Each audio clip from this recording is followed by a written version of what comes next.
Ketika ada seseorang yang mengalami musibah, sesuatu yang tidak menyenangkan di dalam hidupnya, kemudian dia sambat, kemudian dia mengeluh, apakah dia akan mendapatkan balasan kebaikan atas apa yang terjadi pada dirinya?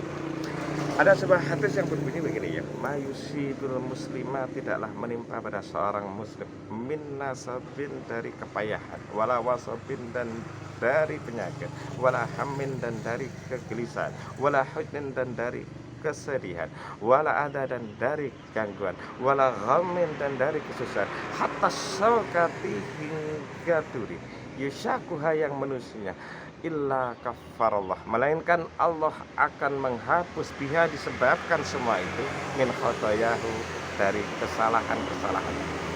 Jika hadis ini yang jadi patokannya, maka entah ia sambat atau tidak, mengeluh atau tidak, selagi ia telah merasakan ujian dari Tuhan yang berat, yang menyesakan, maka ia tetap mendapatkan balasan kebaikan atas apa yang ia timpa. Sehubungan dengan hadis lain misalnya yang berbunyi begini ya, ajaban li amril mukmin, sungguh menakjubkan keadaan seorang mukmin. Inna amrahu, sesungguhnya urusannya, kullahu, seluruhnya, khair, itu baik. Walaisa dzaka, dan hal ini tidak akan terjadi li ahadin, kepada siapapun, illa lil mukmin, kecuali kepada orang mukmin. Idza asabat syarra, ketika ia mendapatkan kebaikan, fasyakara, maka ia bersyukur, fakana khairul lah, dan itu baik bentuknya. Wa idza asabathu dzarra, dan ketika ia mendapatkan keburukan, sesuatu yang tidak nyaman, sabara, maka dia bersabar, fakana khairul lah, itu baik baginya. Hadis ini buat saya itu berbicara tentang kesempurnaan iman. Artinya begini, kalau kamu dapat melakukan itu tanda kesempurnaan iman. Bukan berarti ketika kamu tidak mampu melakukan itu, kemudian kamu tidak beriman, tidak gitu. Ada contoh hadis lain yang kira-kira artinya mirip lah. Man kana yu'minu billahi fal yaumil akhir, barang siapa yang beriman kepada Allah dan hari akhir, fal yukrim jarahu, maka hendaknya ia menghormati tetangganya. Apa iya karena ada hadis ini kemudian kita dapat memvonis orang yang tidak menghormati tetangganya sebagai orang yang tidak mukmin? Tentu enggak.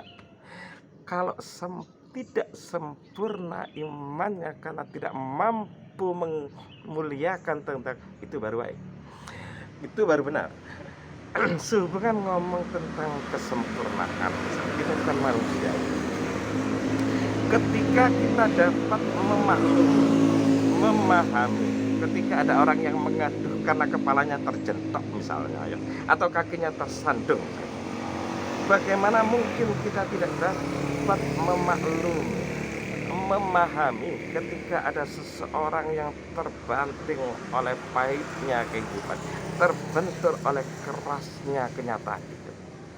Andai saya ini meminta seseorang untuk menggarap sawah saya, kemudian orang tersebut selama menggarap itu mesu-mesu, mengeluh, wis gak karu-karuan omongan.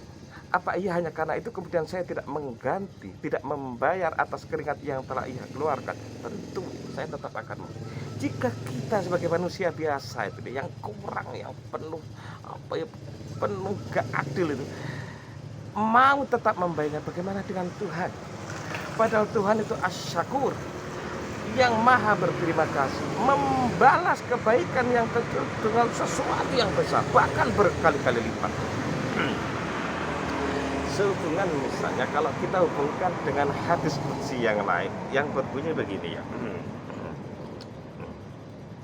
malam yasbir alal bara'i, siapa yang tidak bersabar atas ujian-ujian, walam yaskur ala nikmati, dan tidak bersyukur atas nikmat, fal yahruj min tahtis sama, maka keluarlah dari kolong langit, wal yatlub rabban siwa, dan carilah Tuhan selain.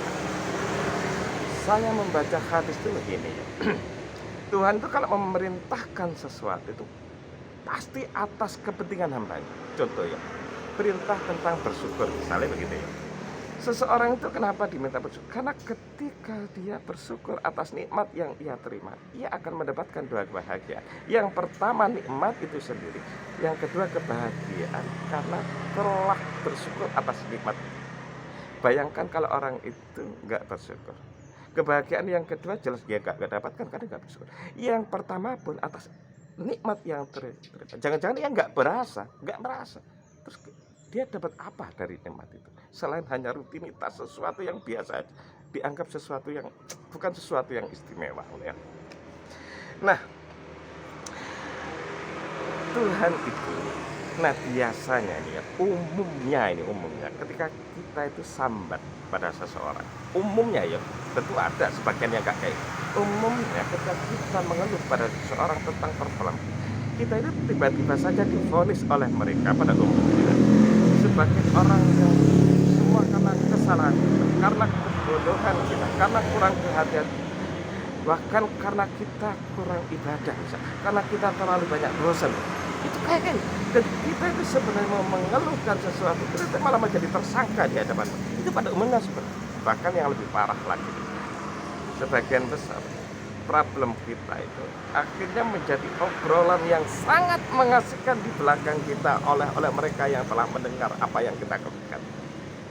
Nah, hadis qudsi itu ada karena Tuhan gak tega kita mengalami seperti itu, gak tega.